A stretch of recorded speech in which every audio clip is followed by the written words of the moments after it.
Today we're talking about the truth about coffee. Is it healthy? Is it not healthy? In the natural health world, everybody wants a black and white answer. They want to know, is this food healthy? Yes, 100% of the time. No, 100% of the time. But the truth is that the answer is actually very nuanced. So if there's any health influencers out there that will say something like coffee is not healthy 100% of the time, they are wrong. If they say it's healthy 100% of the time, they are wrong. The truth is, the research shows around 65% of people can actually have great health benefits by consuming coffee. It actually helps to improve their blood sugar, reduces their risk of developing chronic inflammatory autoimmune types of health issues, and overall can increase their longevity and increases their quality of life while they are living. Those are all great benefits. But there's about 35% of the population, if they drink coffee in the way that most people consume coffee, will actually have very delirious health effects, right? It actually increases their risk of all-cause morbidity and mortality and reduces their overall quality of life. And so in today's video, I'm gonna go through why that is, right? I'm gonna go through the health benefits of coffee, how coffee actually works. I'm also gonna go through how people who benefit from coffee can actually reduce those benefits depending on how they choose their coffee and how they drink it. And I'm gonna go through how they can actually maximize their benefits. And I'm also gonna take that 35% of the population that may not benefit from coffee and actually may cause more problems.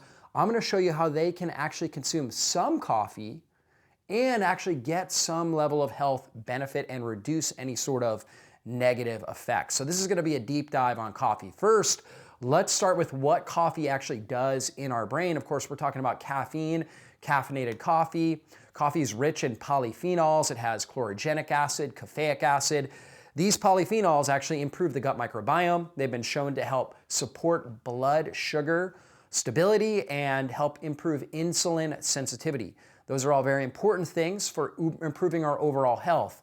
Caffeine, it's a nervous system stimulant, and what it actually does is it blocks something called adenosine. Adenosine is a neurotransmitter that has an inhibitory effect in the nervous system. So it actually causes the nervous system to have less activity and makes us feel a little bit more like when adenosine is elevated, it makes us feel a little bit more tired and lethargic. This is actually beneficial for us being able to sleep and get deep sleep and deep recovery. That's why the nervous system produces adenosine. However, when you're, throughout the day, when you're trying to do activities that demand high-level mental performance, having a lot of adenosine activity in your nervous system is not beneficial. It's going to make you feel tireder, perhaps even a little bit more depressed, and obviously not be able to think sharply and quickly the way that you want. And that's where something like caffeine can come in, block the adenosine, and that actually elevates dopamine. See, adenosine blocks dopamine and norepinephrine, which are excitatory neurotransmitters. It blocks their activity. So when we block adenosine, now we end up with more dopamine, more norepinephrine, which helps us think sharper and clearer, have better memory recall, and actually helps support healthy mood. We feel we have a more positive mood. We think, we're just sharper. We feel better from that perspective if we are also able to break down the caffeine effectively, right? We need to be able to break down caffeine. We also need to be able to break down dopamine and norepinephrine in our nervous system in order to get the desired effects, right, without any negative consequences. And so this is really the mechanism that's taking place when we consume something like coffee or really any sort of caffeinated beverage. Now, let's talk about that population. Why does 65% have the ability to respond well to coffee and then 35% tend to not respond well?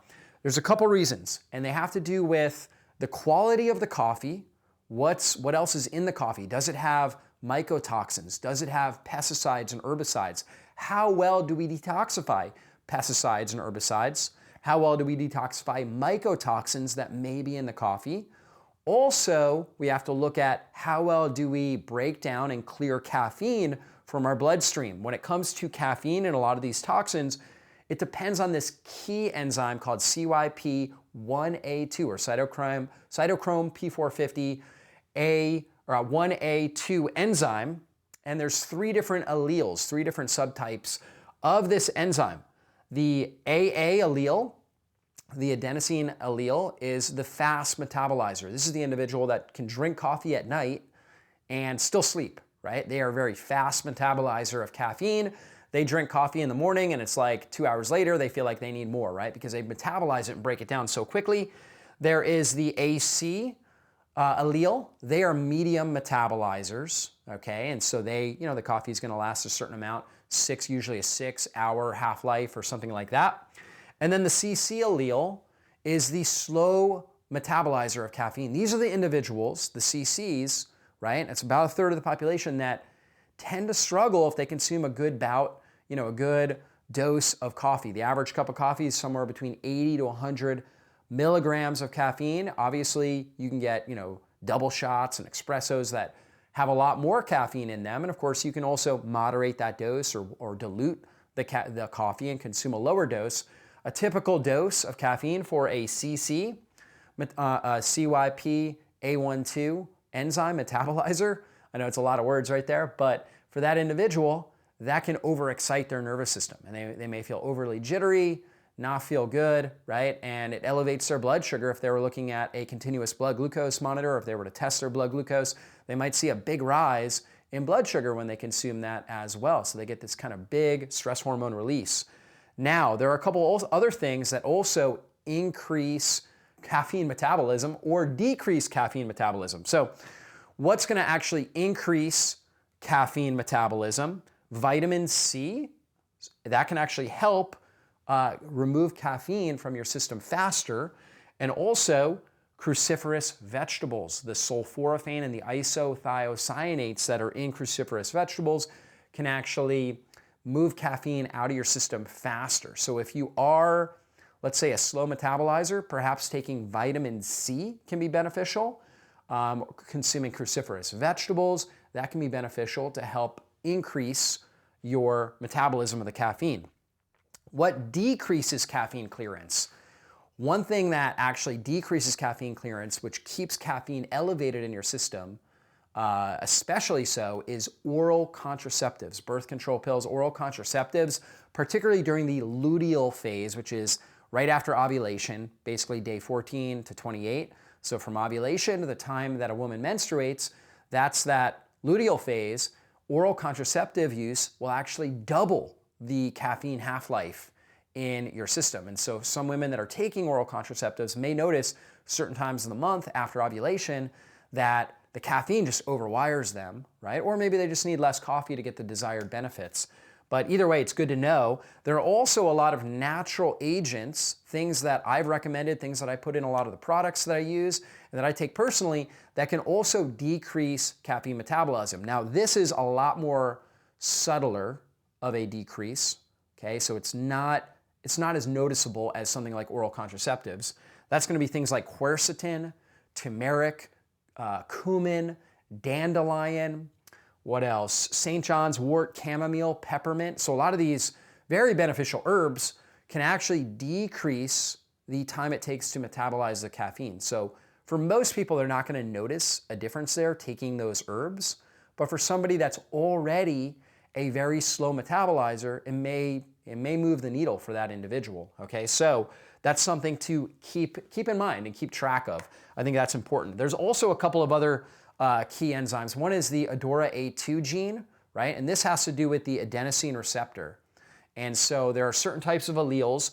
There's a T type and there's a C type. The C one is the most dominant. For this individual, when they consume coffee in the evening, it can affect their sleep.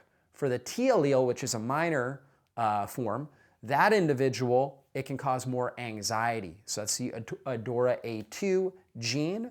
And that has to do with the adenosine receptor. And then finally, there is the ADA gene, which has to do with the enzyme that metabolizes adenosine. And so the A allele, which is a minor allele, causes a 35% reduction, right, when you have that in adenosine, which can cause higher levels of adenosine. This might be an individual that feels like they need a lot of caffeine stimulus to really make it through the day. Okay, that individual may need a lot more caffeine, and if they're combined with maybe a fast caffeine metabolizer, so the CYP 1A2 enzyme, AA, that individual may, for example, they may feel like they need a lot of caffeine exposure throughout the day, and because they're metabolizing it well, they may feel good overall, right, doing that.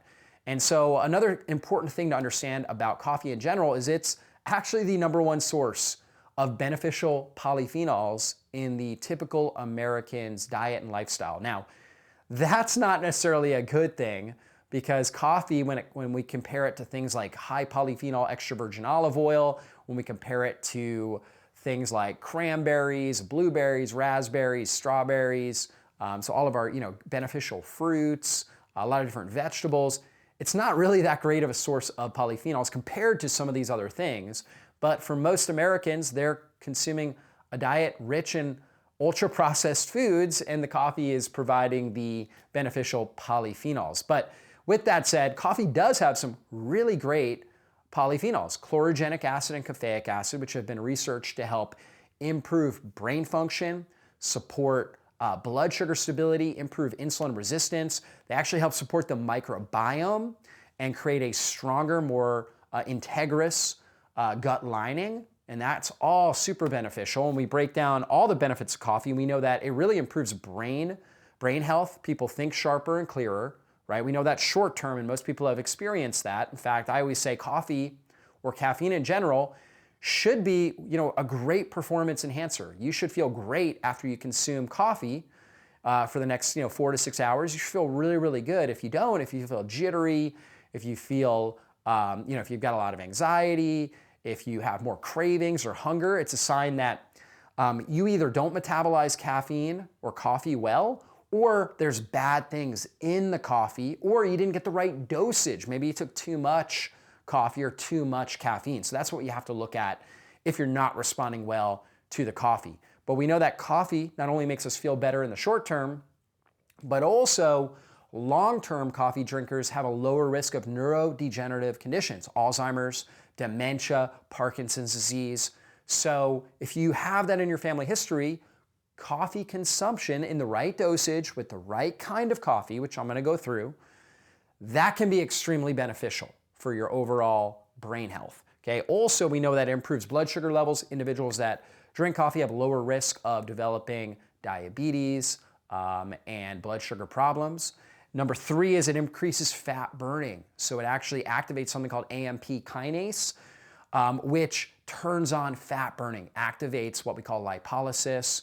And so we start to break down fat for fuel, and it preserves our tissue glycogen. So the sugar that we store in our muscles and our liver, when we consume coffee, those polyphenols, the compounds in there, and the caffeine help to preserve a lot of that glycogen for, when we exercise or something like that. And a lot of times people have elevated blood sugar because their liver or their muscles are spurting out all this extra glycogen. So it keeps that under control and improves fat burning. Also, for a lot of individuals, I know I get this benefit, it helps improve bowel movements. I always say, you really want to get at least 1 to 2 good quality bowel movements first thing, as early as you can in the morning, right? Ideally, like within the first 3 hours of waking, you want to get at least 1 to 2 bowel movements. Our large intestine, our colon, is most active between 6 a.m. and 9 a.m. That's when you're going to get the best bowel movement activity. So taking some coffee, doing at the right time that I'm going to go through as we go on in this video, but taking some coffee can actually benefit that. It activates peristalsis, this muscle contraction in your gut, to help sweep toxins, to help sweep feces out of your system and eliminate them. And so it can be really, really profound for that, which helps reduce your overall toxic load and makes you feel better, right? I think all of us have felt better when we move our bowels, get a really good bowel movement in. Early in the day, you feel lighter, you feel cleaner. There's less endotoxins that are going to drive up stress hormones, that are going to create more inflammation, drive up inflammatory activity in your body, so you feel better, okay? And then finally, it actually activates autophagy. So consuming some coffee, particularly while you're fasting, like in an intermittent fast, can really benefit the cellular cleanup that needs to take place. We know that autophagy, or basically means self-eating, is when the body breaks down damaged proteins within the cell. We need to be doing this on a regular basis. Intermittent fasting, where we're taking time without food and our insulin comes down, is the number one stimulus for autophagy. Exercise is number two, but number three actually can be things like coffee or different types of foods and herbs that stimulate autophagy, coffee being one of the best for that. And so it helps stimulate the breakdown of damaged proteins within our cells, and then our cells recycle the amino acids and create new healthy mitochondria, new healthy proteins within the cell so the cell can function better. And this is one of the reasons why coffee consumption is actually associated in research with improved longevity, right? And improved overall health span, people feeling better and functioning better as they age and living longer because of its impact on autophagy, blood sugar, right? And fat burning. And that's also why it improves the brain, because the number one thing that causes neurodegenerative conditions is abnormal protein buildup in the neurons. And so if we're eliminating those by stimulating autophagy, or getting rid of the damaged proteins in the brain and the neurons, then we're gonna recycle them and create new healthy proteins. Those neurons are gonna function better. We're gonna be able to think sharper and clearer in the short term, and then have less risk of neurodegenerative conditions in the long term. So coffee can have, these amazing benefits. Now, how do we maximize the benefits of coffee? Well, number one, I would recommend, and this is especially so if you're somebody that has not felt good consuming coffee in the past, you certainly want to start slow, right? You want to find the right dosage of caffeine that works for you. For some individuals, if they consume 80 to 100 milligrams, which is the typical cup of coffee, that way overexcites their nervous system. But if they do half of that, 40 to 50 milligrams, they actually feel really good, right? That's the right dosage for them. So trying to tighter and find the right dosage that works well for you can be really beneficial. I find that the majority of people, this is probably gonna be about 80 to 90%, if we were to look at like a bell curve, there are gonna be outliers on both sides, but most people are gonna fall in this middle form of the bell curve, do well with about 50 to 150 milligrams once or twice a day. Okay, so maybe one in the morning and then one later, like after lunch, 1, 2 o'clock. I don't recommend consuming coffee within at least, at the closest to bedtime, it would be 6 hours. Really, ideally 6 to 8 hours before bed, you don't want to consume caffeine. Now, there are some individuals that they can drink coffee. I talked about that earlier. They can drink coffee, they can drink a big shot of espresso at 9 o'clock and then fall asleep at 10 o'clock. I don't understand it, but just how quickly they clear caffeine and how much adenosine is left in their nervous system based on different genes, right? We talked about the ADA gene, talked about the CYP-A12 gene, right? So these are gonna impact that. But for most people, stopping coffee consumption roughly around 2, maybe 3 o'clock in the afternoon, that's gonna be most beneficial. If you notice that consuming coffee at 3 o'clock doesn't allow you to fall asleep well, then cut it back, right? 2 o'clock, 1 o'clock, and kind of find where the cutoff time needs to be for you. So that's what you want to do, personalize it. Number two, okay, this is going to upset some people, but you want to consume your first cup 90 to 120 minutes after waking. And you guys are like, what? I thought coffee was good. I drink it every morning when I get up. It's actually, you're not getting the best benefits consuming it first thing in the morning. Here's the reason. When you first wake up, you have wakefulness hormones, cortisol, norepinephrine, that are elevated in your bloodstream, or they should be elevated in your bloodstream. That's what allows you to wake up in the morning, get out of bed, right, and get going with your day. Some individuals, they really struggle because they don't have what we call the cortisol awakening response, and so it's really hard for them to get out of bed. Okay, and oftentimes they depend on coffee to get going in the day. We don't want that. We want coffee to be a support, but not a dependency. That's really the key. Okay, and so by waiting at least 90 minutes, we allow our natural cortisol levels to rise, and then they start to come down a little bit. And now we get kind of the smooth rise with consuming some caffeine that can give us sustained performance benefits as the morning goes on.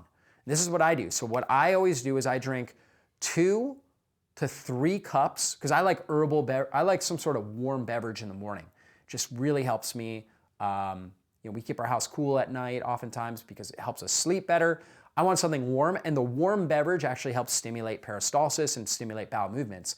So I will drink 2 to sometimes 3 or 4 cups of herbal tea before I even drink any sort of coffee. So I'm having herbal tea first.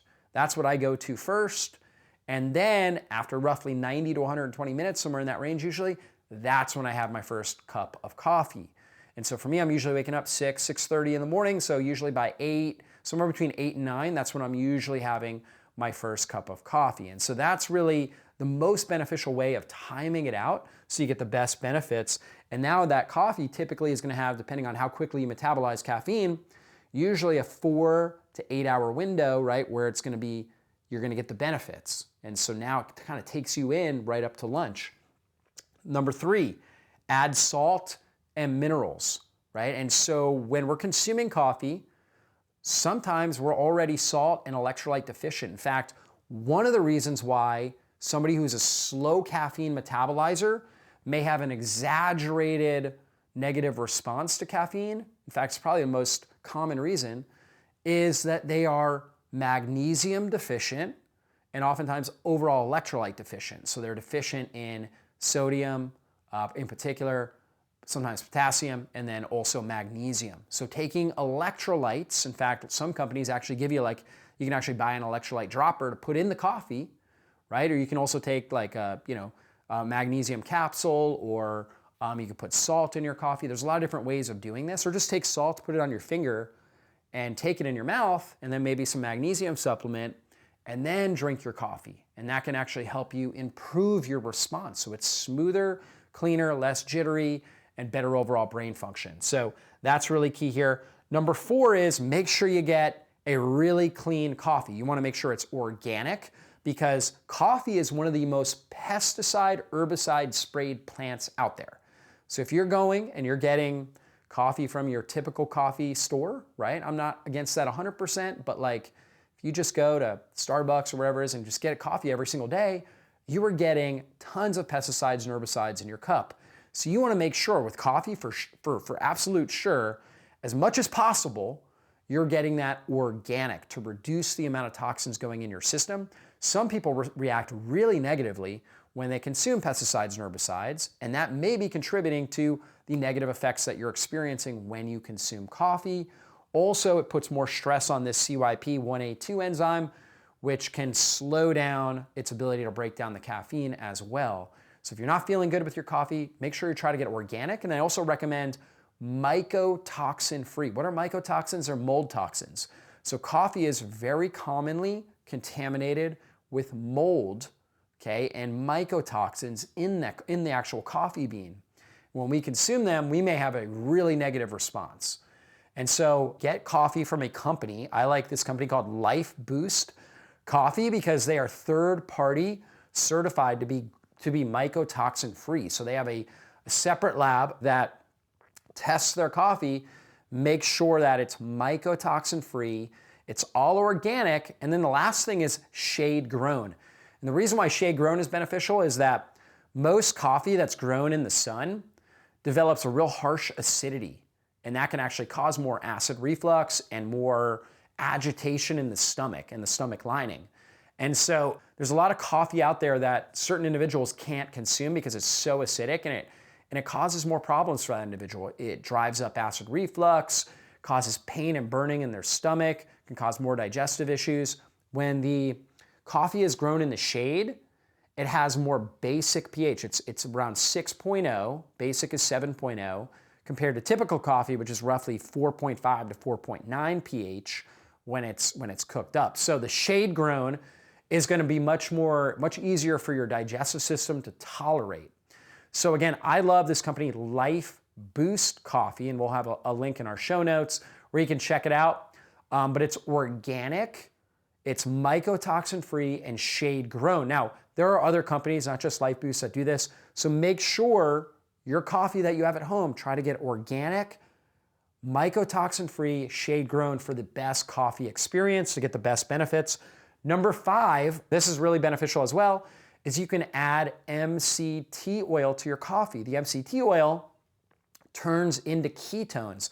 particularly if you get a C8 only caprylic acid MCT oil. We have one called Keto Brain that I recommend.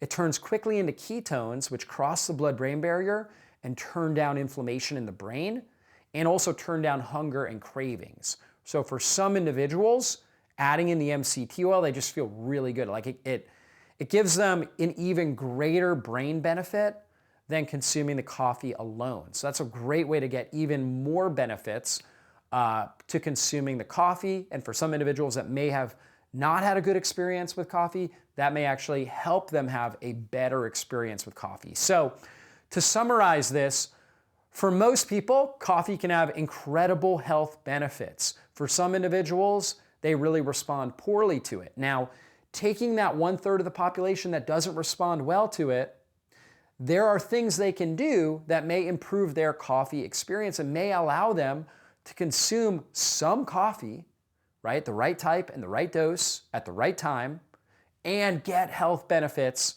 without feeling, worse or increasing, their overall risk of developing degenerative disease later in life. So hopefully this was really helpful for you guys. Hopefully you enjoyed the content and now you know a lot more about coffee and you know the truth about coffee. Please share this with anybody that you know and that you care about, and we'll see you in a future video training.